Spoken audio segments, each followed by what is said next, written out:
আমি যদি আপনাকে বলি যে প্রতিদিন শিশুরা যখন স্কুলে যায় তারা আসলে বুদ্ধিমান হওয়ার বদলে আরও বেশি জ্ঞানহীন হয়ে ফিরছে, তবে কি আপনি বিশ্বাস করবেন? আসল সত্যটা হলো বর্তমান স্কুলিং সিস্টেম কখনোই আপনার শিশুর বুদ্ধিমত্তা পরিমাপ করে না, বরং এটি অত্যন্ত নিখুঁতভাবে তাদেরকে অনুগত হতে শেখায়। এটি তার চিন্তার জগৎকে ছাঁটাই করতে করতে এমন এক ছাঁচে ফেলে দেয় যা কেবল মুখস্থ বিদ্যাকে পুরস্কৃত করে, কল্পনা শক্তিকে নয়। আমরা একে গর্বের সাথে শিক্ষা বলি, কিন্তু বাস্তবতা হলো এটি একটি সুপরিকল্পিত প্রোগ্রামিং। স্কুল আপনাকে শেখায় যে স্মার্ট হওয়ার মাত্র একটিই পথ আছে, আর তা হলো পরীক্ষায় পাশ করা, অন্ধভাবে নিয়ম মানা এবং ভুল করতে ভয় পাওয়া। কিন্তু জেনে রাখুন, এটি বুদ্ধিমত্তা নয়, এটি হলো মানুষের আদিম সত্তাকে পোষ মানানো বা ডোমেস্টিকেশন। প্রকৃত বুদ্ধিমত্তা কোনো নির্দিষ্ট গণ্ডিতে সীমাবদ্ধ থাকে না, এটি সবকিছুকে প্রশ্ন করে।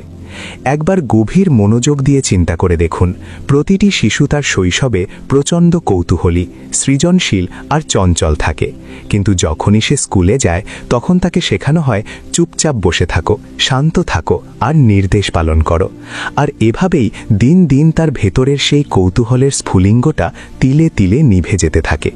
সমাজ আপনাকে বলে ডিপ্লোমা নাও, ডিগ্রি নাও, একটা চাকরি জোগাড় করো, কিন্তু কেউ আপনাকে কোনোদিন এটা বলে না যে তোমার নিজের সৃজনশীল ব্রেনটাকে খুঁজে বের করো, নিজের চিন্তাকে মুক্ত করো। কখনো কি ভেবে দেখেছেন কেন একজন তথাকথিত অ্যাভারেজ স্টুডেন্ট পরবর্তীতে বিশাল সাম্রাজ্য গড়ে তোলে, নতুন সব সিস্টেম আবিষ্কার করে কিংবা পুরো ইন্ডাস্ট্রিকে বদলে দেয়? কারণ তারা সেই নিয়মের ভিতরে খেলা বন্ধ করে দিয়েছিল যা তাদের সম্ভাবনাকে সীমাবদ্ধ করে রাখত। আসল সত্যটা হলো বুদ্ধিমত্তা পরিমাপ করার মতো কোনো বস্তু নয়, এটি হলো এক অসীম শক্তি যা মুক্ত থাকার জন্য তৈরি হয়েছে। আর এখানেই বেশিরভাগ মানুষ ভুল করে। এই সিস্টেম কখনোই চিন্তাশীল মানুষ চায় না, এটি চায় একদল অনুগত শ্রমিক যারা প্রশ্ন ছাড়াই কাজ করবে। ইতিহাসের দিকে তাকিয়ে দেখুন, যারাই এই পৃথিবীকে বদলে দিয়েছেন তারা কখনোই পৃথিবীর বেঁধে দেওয়া নিয়ম মেনে চলেননি। তারা স্রেফ চারপাশের সেই মিথ্যে আশ্বাসগুলো শোনা বন্ধ করে দিয়েছিলেন। তারা বুঝেছিলেন যে বুদ্ধিমত্তা মানে মুখস্থ করা নয়, বরং নিজেকে উন্মোচিত করা। বর্তমানে শিক্ষা ব্যবস্থার অসারতা বুঝতে হলে এর পেছনের ইতিহাস এবং স্ট্রাকচারাল দুর্বলতাগুলো গভীরভাবে লক্ষ্য করা প্রয়োজন। গত কয়েক শতাব্দীতে মানবজাতি আকাশছোঁয়া উন্নতি করলেও ক্লাসরুমের সেই একঘেয়ে কাঠামো আজও অপরিবর্তিত রয়ে গেছে। আমরা আজও সেই পুরনো প্রুশিয়ান মডেল আঁকড়ে ধরে আছি, যা মূলত ইন্ডাস্ট্রিয়াল যুগে কারখানার অনুগত শ্রমিক তৈরি করার জন্য ডিজাইন করা হয়েছিল। এই মডেলে সৃজনশীলতার চেয়েও ঘণ্টা অনুযায়ী কাজ করা এবং কর্তৃপক্ষের হুকুম তামিল করাকে বেশি গুরুত্ব দেওয়া হয়। সৃজনশীলতার সবচেয়ে বড় শত্রু হল ভুল করার ভয়, অথচ আমাদের স্কুলিং সিস্টেম শিশুদের মনে এই ভয়টি শৈশব থেকেই গেঁথে দেয়। স্কুল আমাদের শেখায় যে ভুল মানেই ব্যর্থতা এবং ভুল মানেই কঠোর শাস্তি। এই ভয়ের কালচার শিশুদের নতুন কিছু ট্রাই করার সাহস কেড়ে নেয়, তাদের সাহসী চিন্তার পথ রুদ্ধ করে দেয়। অথচ আমরা যদি ইতিহাসের দিকে তাকাই তবে দেখব প্রতিটি বড় আবিষ্কার এবং যুগান্তকারী উদ্ভাবন ছিল অসংখ্য ভুল এবং পরাজয়ের ফসল। ভুল করার অধিকার না থাকলে নতুন কিছু শেখা বা আবিষ্কার করা যে অসম্ভব, এই মৌলিক সত্যটি বর্তমান শিক্ষা ব্যবস্থায় পুরোপুরি উপেক্ষিত।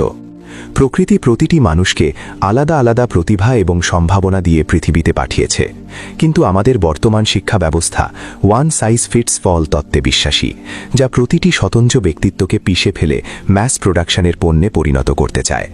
এটি অনেকটা মাছকে তার গাছে ওঠার ক্ষমতা দিয়ে বিচার করার মতো একটি অদ্ভুত প্রক্রিয়া, যেখানে গাছে চড়তে না পারার কারণে একটি মাছকে সারা জীবন নিজেকে অপদার্থ ভেবে কাটিয়ে দিতে হবে। বর্তমান যুগে ইনফরমেশনের কোনো অভাব নেই, কিন্তু স্কুল আজও ডেটা মুখস্থ করাকেই প্রকৃত শিক্ষা বলে চালিয়ে দিচ্ছে।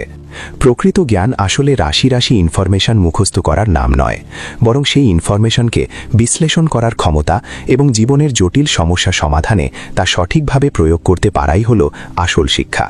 স্কুল আমাদের তথ্য দিচ্ছে ঠিকই, কিন্তু সেই তথ্যকে প্রজ্ঞায় রূপান্তর করার কোনো পথ দেখাচ্ছে না। তাই স্কুল থেকে প্রাপ্ত একটি সার্টিফিকেট বা ডিগ্রি আপনার সামান্য জীবিকার ব্যবস্থা করলেও তা কখনোই আপনার প্রকৃত সম্ভাবনার বিকাশ ঘটাতে পারে না। জীবনের প্রকৃত শিক্ষা তখনই শুরু হয় যখন মানুষ তার চারপাশের এই কৃত্রিম শৃঙ্খল ভেঙে নিজের আসল সত্তাকে চিনতে শুরু করে এবং অন্ধ আনুগত্যের বদলে সৃজনশীলতা ও সাহসকে প্রাধান্য দেয়।